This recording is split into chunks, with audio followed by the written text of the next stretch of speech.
Assalamualaikum warahmatullahi wabarakatuh.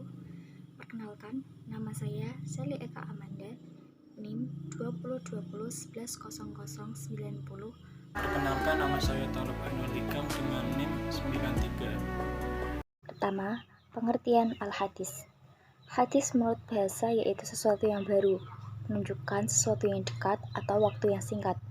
Hadis juga berarti berita atau sesuatu yang diberitakan, diperbincangkan, dan dipindahkan dari seseorang kepada orang lain. Hadis menurut istilah syara ialah hal-hal yang datang dari Rasulullah SAW, baik itu ucapan, perbuatan, atau ketetapan.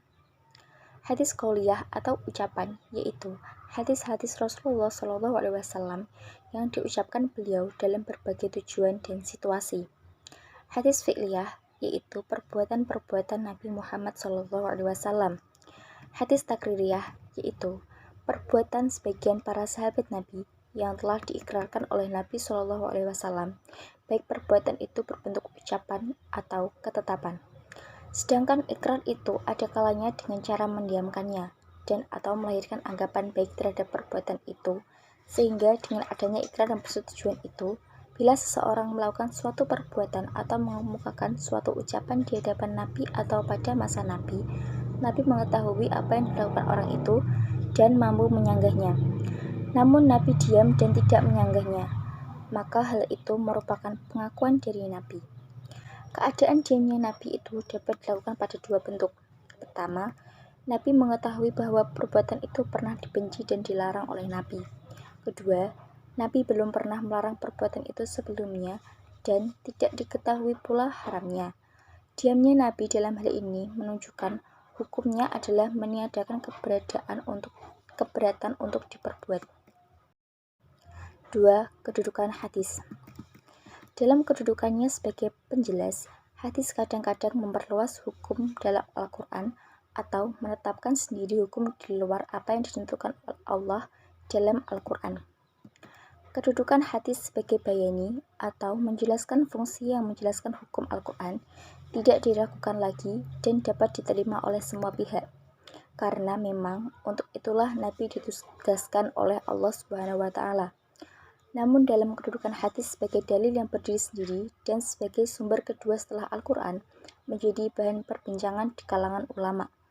Perbincangan ini muncul disebabkan oleh keterangan Allah sendiri yang menjelaskan bahwa Al-Quran atau ajaran Islam telah sempurna.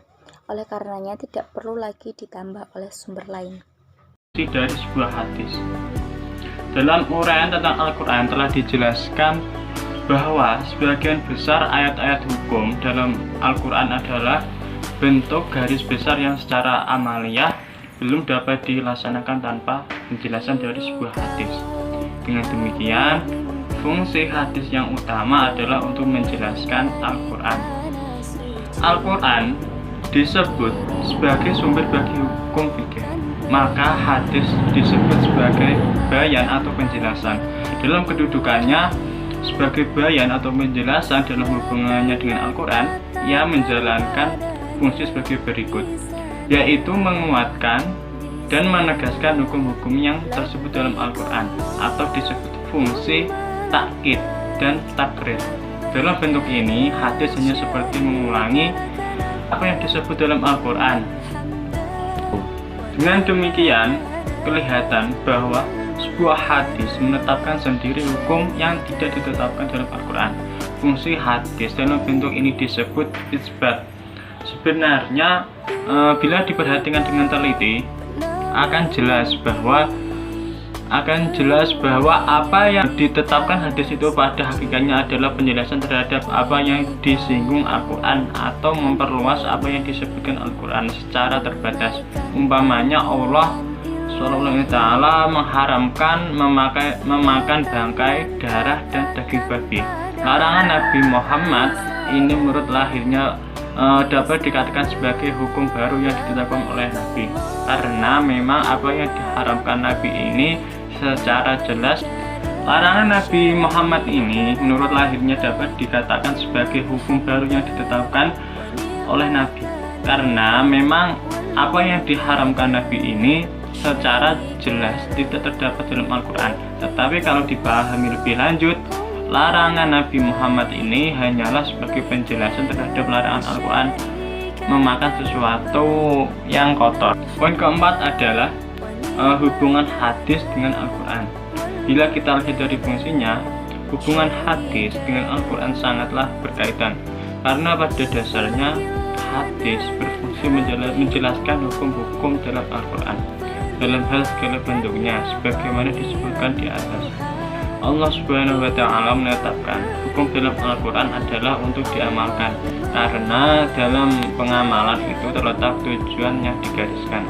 Tapi bagi pengamalan hukum Allah diberi penjelasan oleh Nabi. Dengan demikian bertujuan supaya hukum-hukum yang ditetapkan oleh Allah dalam Al-Quran secara sempurna dapat dilaksanakan oleh Allah. Sebagaimana dalam uraian tentang Al-Quran telah dijelaskan bahwa sebagian besar ayat hukum dalam Al-Quran adalah dalam bentuk garis besar yang secara amaliah atau belum dapat dilaksanakan tanpa penjelasan dari sebuah hadis. Dengan demikian, keterkaitan hadis dengan Al-Quran yang utama adalah berfungsi untuk menjelaskan Al-Quran. Dengan demikian, bila Al-Quran sebagai berfungsi asli bagi hukum fikih, maka sebuah hadis disebut sebagai sumber bayani atau penjelasan. Dalam kedudukannya sebagai bayani, maka dalam hubungannya dengan Al-Quran, hadis menjalankan fungsi sebagai berikut, yaitu menguatkan dan menegaskan hukum-hukum yang tersebut dalam Al-Quran atau disebut sebagai takkid atau takrir.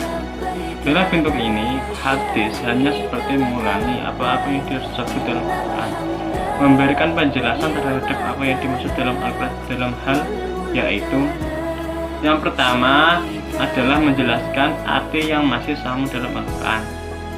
Yang kedua, merinci apa yang dalam Al-Quran disebutkan secara garis besar.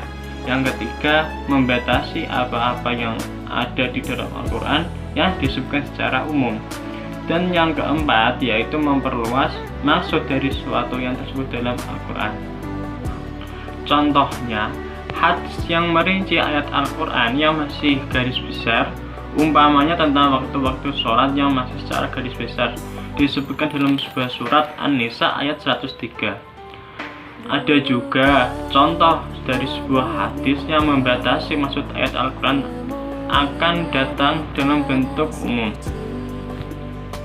Contoh hadis yang membatasi maksud Al-Quran yang akan datang dalam bentuk umum, umpamanya hak kewarisan anak laki-laki dan anak perempuan dalam surat An-Nisa ayat 11. Allah mensyariatkan bagimu tentang pembagian pusaka untuk anak-anakmu, yaitu bagian seorang anak laki-laki,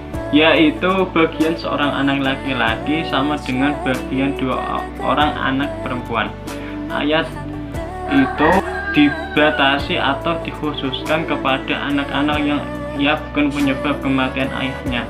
Contoh hadis yang memperluas yang dimaksud oleh Al-Quran, umpamanya firman Allah yang melarang seorang laki-laki memadu dua orang wanita yang bersaudara dalam surat An-Nisa ayat 23, yang artinya dan menghimpunkan dalam perkawinan dua perempuan yang bersaudara, kecuali yang telah terjadi pada masa lampau. Yang presentasi video yang bisa saya sampaikan, saya selaku anggota kelompok 2 mengucapkan minta maaf sebesar-besarnya apabila dalam presentasi video dari kelompok saya ada yang salah atau kekurangan. Wabillahi taufiq wal hidayat. Assalamualaikum warahmatullahi wabarakatuh.